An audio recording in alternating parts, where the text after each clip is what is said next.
imaginou ter um carro clássico autografado pelo seu criador? Mais ou menos como ter um Porsche na garagem com a assinatura de Ferdinand Porsche na carroceria? É o que a gente vai ver hoje. Esse aqui é o Bianco, mas não é um Bianco qualquer, não. Muito especial, porque aqui está a assinatura do seu criador, Tony Bianco, um dos maiores designers e projetistas da história da indústria nacional.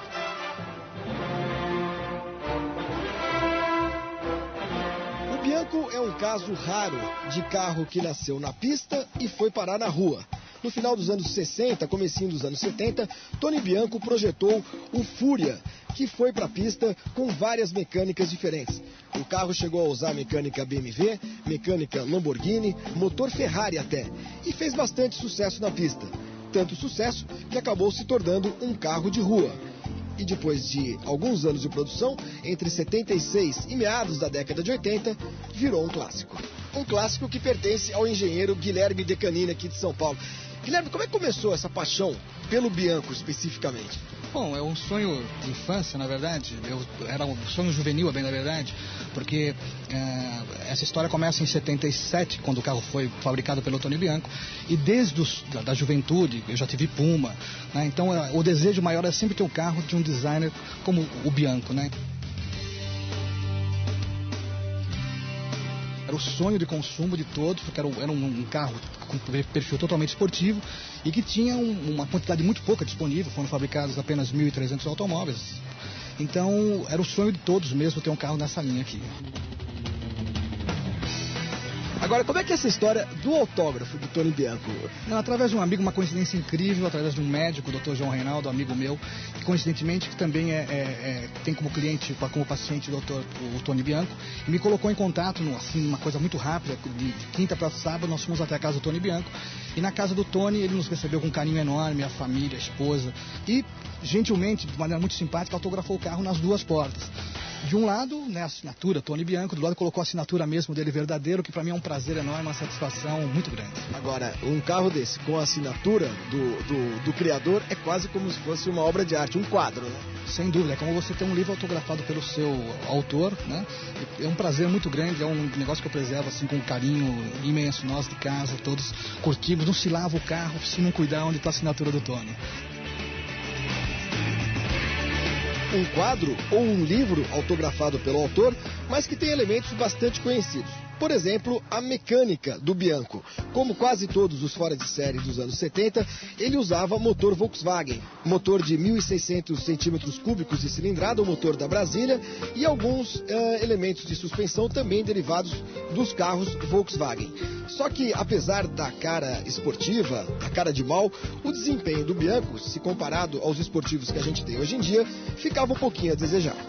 É um desempenho limitado, né? O esportivo que sempre se permitiu alguns arroubos de velocidade e performance, não é o caso do Bianco, assim como não é o caso de outros esportivos nacionais também.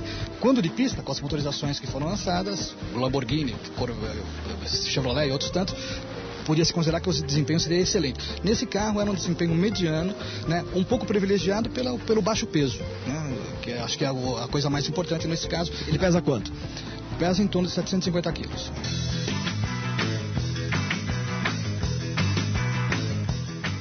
E se o desempenho do Bianco de rua não era grande coisa, em termos de acabamento era um carro muito bem feito para sua época.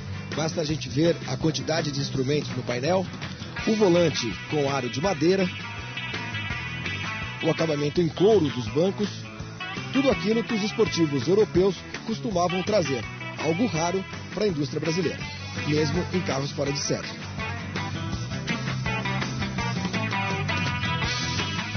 E quais eram os grandes concorrentes do Bianco, Guilherme?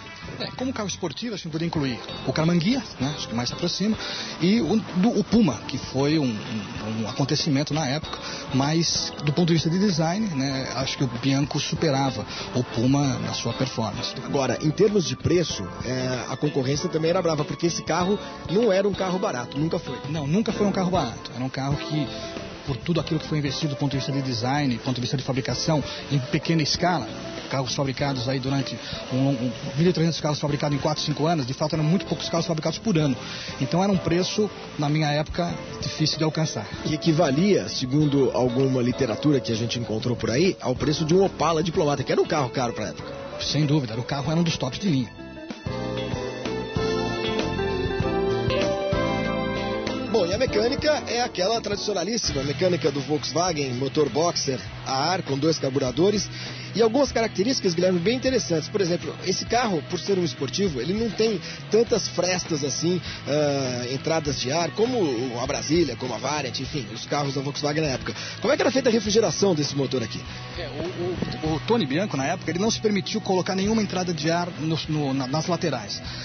Ele o fez a partir das laterais aqui na caixa de rodas, e a tomada de ar vem através desses 2 condutos que se conduzem aqui por essa região da caixa do motor e saem por uma rede telada aqui. Agora, uma outra coisa curiosa no Bianco é a colocação do step atrás também, porque não era normal. Em todos os carros Volkswagen o step ficava bem longe do motor. Exato. Segundo o próprio Tony, não era possível colocar o step porque isso influenciaria na questão da baixa altura do cockpit, da dianteira do carro. E essas lanterninhas aqui, a gente lembra muito do Opala, vendo a traseira do Bianco, não a traseira, mas enfim, as lanterninhas redondas, né? Os Opalas do meio da década de 70 para frente. Sem dúvida, né? As lanternas tinham essa origem do Opala, mas nesse caso foram feitas pelo próprio Tony, tem a marca do Tony, do Bianco aqui, tá certo? E o desenho original mostrava, num primeiro conceito, 2 lanternas apenas. Mas pelas dimensões, durante a execução do carro, eles entenderam que o melhor design era com essas 6 lanternas, 3 de cada lado, o que de fato ficou muito bonito. O desenho original que a gente está vendo aí agora, que o Guilherme teve a chance de ver no ateliê, digamos assim, do Tony Bianco. Foi uma sensação incrível ter acesso ao desenho de 30 e poucos anos atrás, feito à mão pelo próprio Tony, que mostra o conceito que ele teve no carro há 30 anos atrás, ainda presente num papel que eu pude tocar, né? Então isso foi muito bacana. Bom, o carro é uma delícia, a posição de dirigir é muito legal, esportiva. Era um carro que dava certo, apesar do preço, mas como quase todas as indústrias de carros fora de série dos anos 70, a Bianco acabou tendo vida curta e fechou em meados dos anos 80. Houve até uma tentativa de uma evolução do Bianco com um carro chamado Tarpan. Mas como naqueles filmes em que a versão original é muito melhor do que as continuações, o Bianco acabou não deixando herdeiros.